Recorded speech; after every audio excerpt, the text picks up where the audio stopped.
So hello friends, I hope you each and everyone fit and fine and doing great in your studies. So friends, વિદ્યાર્થી મિત્રો જે ભરતીની આતુરતાથી રાહ જોઈ રહ્યા હતા એટલે કે ગૌણ સેવા પસંદગી મંડળની ભરતી CCE combined competitive exam so finally તે ડિક્લેર કરી દેવામાં આવી છે. સો ઘણા બધી વિદ્યાર્થી મિત્રોના મનમાં ક્વેશ્ચન છે. જે એક્ઝામ ફી છે તે બંનેની અલગ અલગ છે. ગ્રુપ એ અને ગ્રુપ બી તમને ખ્યાલ જ હશે એવી રીતનું છે. તે ઉપરાંત શું અલગ અલગ પોસ્ટ માટે અલગ અલગ ફોર્મ ભરવાના છે, ગ્રુપ એ માટે, ગ્રુપ બી માટે. તે ઉપરાંત જે એક્ઝામ ફી છે તે રિફંડનો પ્રાવધાન રાખેલો છે, તો કોને કોને રિફંડ મળશે. તે ઉપરાંત લાસ્ટ સેમેસ્ટર વાળા એલિજિબલ છે કે નહીં, લાસ્ટ યર ફાઇનલ યરમાં જે લોકો હોય છે ગ્રેજ્યુએશનના તે એલિજિબલ છે કે નહીં, તો તે પણ તમને જણાવીશ. બીજી પણ સામાન્ય બાબત જેમ કે વેકેન્સી કેટલી છે, કયા ગ્રુપમાં કેટલી આવેલી છે, તે ઉપરાંત એજ્યુકેશન ક્વોલિફિકેશન, વય મર્યાદા કેટલી રાખેલી છે, તમામ વસ્તુ જે પણ તમારે જાણી જરૂરી છે સિલેબસથી માંડીને બધું તમને આ વિડીયોમાં તમને જણાવી દઈશ.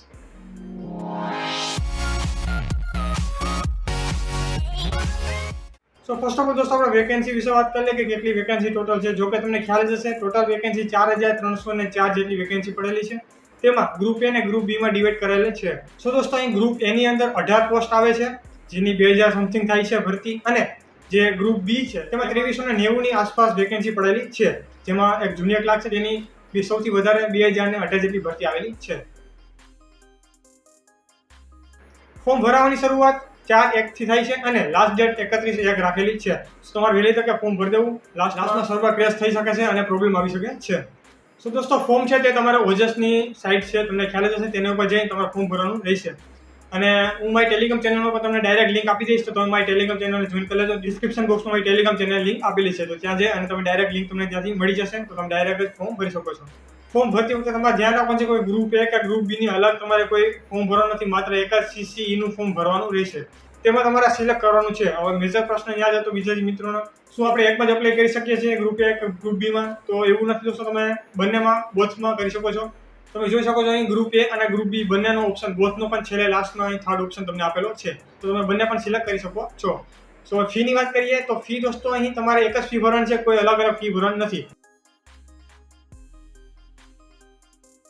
ફી અહીં દોસ્તો જે જનરલ કક્ષાના ઉમેદવાર છે તેમને 500 રૂપિયા ભરવાની છે, અને જે અનામત કક્ષાના ઉમેદવાર છે એટલે કે SC, ST, EWS, OBC તે ઉપરાંત તમામ કેટેગરીની મહિલાઓ છે તે બધાને 400 રૂપિયા ફી ભરવાની અહીં રહેશે. પરંતુ અહીં એક મેજર બેનિફિટ છે તમને, કે તમને આ જે તમે ફી ભરો છો તે તમને પાછી મળી જશે.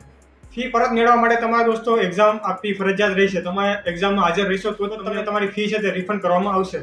અહીં જે ફી છે તે તમારે ઓનલાઈન મોડથી જ ભરવાની છે. તમારે કોઈ ચલણ થ્રુ કે કોઈ પોસ્ટ થ્રુ કંઈ નહીં થાય. તમારે માત્ર ને માત્ર ઓનલાઈન થ્રુ જ ભરવાની છે. ઓનલાઈન મોડથી તમે ગમે તે મોડથી ભરી શકો છો, જેમ કે UPI છે, નેટ બેન્કિંગ છે, તમારું વોલેટ છે, તે ઉપરાંત ડેબિટ કાર્ડ છે, ક્રેડિટ કાર્ડ છે, કોઈ પણ મોડથી ભરી શકો છો.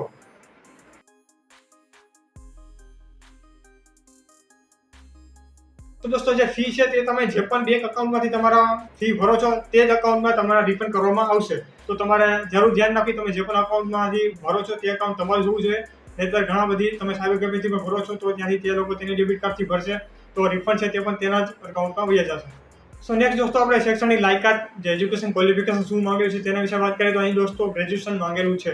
જી હા, અહીં જે બિનસતીવાલા ક્લાર્કની, જે જુનિયર ક્લાર્કની એક્ઝામની પ્રિપરેશન કરતા વિદ્યાર્થી મિત્રો છે તેમને થોડો ઝટકો લાગશે, કેમ કે આની પહેલા જે બિનસતીવાલા ક્લાર્ક છે, જુનિયર ક્લાર્ક છે, તેમની જે ભરતી છે તેની જે ક્વોલિફિકેશન છે તે 12 પાસ જ હતું, પરંતુ હવે તે પણ ચેન્જ થઈ ગયું છે અને હવે તે ગ્રેજ્યુએશન ઉપર થઈ ગયું છે. તો અહીં તેમને થોડો ફરક પડશે. બાકી હેડ ક્લાર્ક, સિનિયર ક્લાર્ક છે તે બધા માટે તો સેમ જ છે. પહેલા પણ ગ્રેજ્યુએશન ઉપર જ હતું ને અત્યારે પણ ગ્રેજ્યુએશન ઉપર જ છે.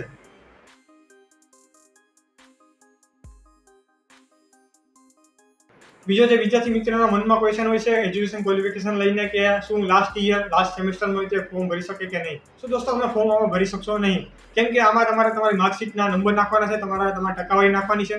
જો તમારું ડિગ્રી નથી આવી, પણ જો તમારો લાસ્ટ યરનું જે લાસ્ટ સેમેસ્ટર છે, જેમ કે એન્જિનિયરિંગ કરતા જો 8મું સેમ છે, અથવા તો તમે 6થું સેમ છે, જે તમારું લાસ્ટ યર હોય, લાસ્ટ સેમેસ્ટર હોય, તે આવી ગયું હોય અને તેનું રિઝલ્ટ તમારી પાસે હોય, તો તમે ભરી શકો છો ફોર્મ. તમારું ડિગ્રી સર્ટિફિકેટ ના આવ્યું હોય તો પણ ચાલશે. તમારી પાસે લાસ્ટ સેમેસ્ટરની જે માર્કશીટ છે તે આવેલી હોવી જોઈએ. પરંતુ જો તમારા લાસ્ટ યરનું લાસ્ટ સેમેસ્ટરનું જે રિઝલ્ટ પેન્ડિંગ હોય, બાકી હોય, જે નથી આવ્યું, તો તમે ફોર્મ નહીં ભરી શકો. પરંતુ જો 31 તારીખ પહેલા આવી જશે તો તમે જરૂર તમારું ફોર્મ ભરી શકો છો.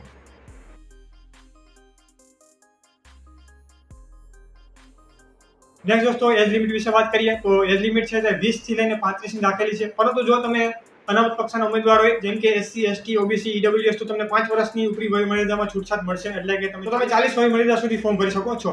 અને જો તમે અનામત કક્ષા નહીં પરંતુ જનરલ કક્ષામાં મહિલામાં આવતા હોય, તમે જો બિન અનામત કક્ષાના મહિલા ઉમેદવાર હોય, કોઈ પણ કેટેગરીમાંથી બિલોંગ કરતા હોય, તમે મહિલા હોય તો તમને 5 વર્ષની છૂટછાટ મળશે, તો તમે પણ 40 વર્ષ સુધી ફોર્મ ભરી શકો છો. અને જો તમે મહિલા હોય અને અનામત કક્ષાના કેટેગરીમાં આવતા હોય, એટલે કે SC, ST, OBC, EWS, તો તમને 5 + 5 એટલે કે 10 વર્ષ, એટલે તમે 45 વર્ષ સુધી ફોર્મ ભરી શકો છો. બીજી વધારે જાણકારી તમે અહીં જોઈ શકો છો.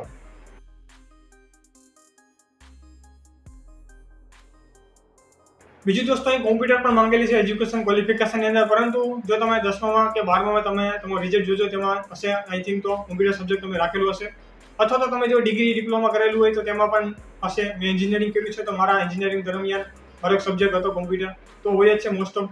તો તેમાં અથવા તો તમે CCC નો કોર્સ કરેલો હોય તો પણ ચાલશે. અને જો અત્યાર સુધી તમારી પાસે કાંઈ હોય નહીં તો કાંઈ વાંધો નહીં, ફોર્મ ભરી શકો છો. તમે ફોર્મ ભર્યા પછી પણ તમે કઢાવી શકો છો.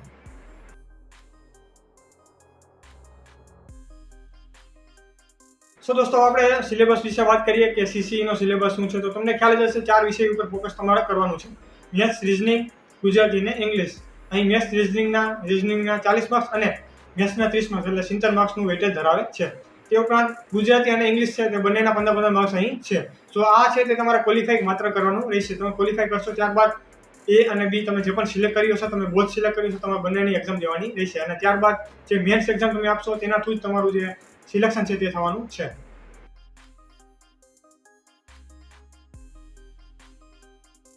ઘણા વિદ્યાર્થી મિત્રોના મનમાં છે કે 40% લાવવાથી આપણે પ્રિલિમ એક્ઝામ પાસ કરી જશું, તો એવું કશું છે નહીં દોસ્તો. 40% તો એટલે કે 100માંથી તમારે 40 માર્ક્સ તો ફરજિયાત લાવવાના જ રહેશે, તો જ તમારું જે મેરિટ છે તેમાં તમારું નામ આવી શકે છે. બાકી 40થી નીચે હશે 1 માર્ક્સ પણ, એટલે કે 39 પણ હશે તો પણ તમે કોઈ પણ રીતે ભલે કોઈનું પણ સિલેક્શન ના થાય, પરંતુ 40થી નીચે હશે તો કોઈ પણ મેરિટમાં આવશે નહીં. એટલે 40% તો મિનિમમ ક્રાઇટેરિયા છે. બાકી તમારું જે મેરિટ છે તે તો તમારે જે 7% ઉમેદવાર બોલાવવામાં આવશે જેટલી પણ વેકેન્સી છે તેમાંથી.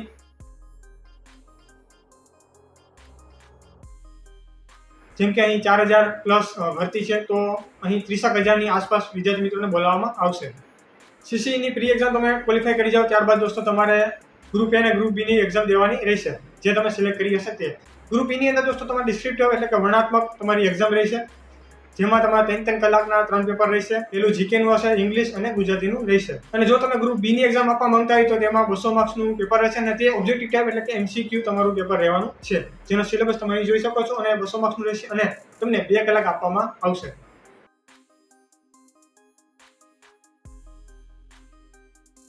સો આઈ હોપ દોસ્તો મોટી બધી વાત આવી ગઈ છે. કાંઈ પણ ચૂકાતો હોય, કાંઈ પણ રહી જતો હોય મારાથી, તો તમે મને જરૂર કમેન્ટ બોક્સમાં અથવા તો ઇન્સ્ટાગ્રામ પર DM કરી શકો છો.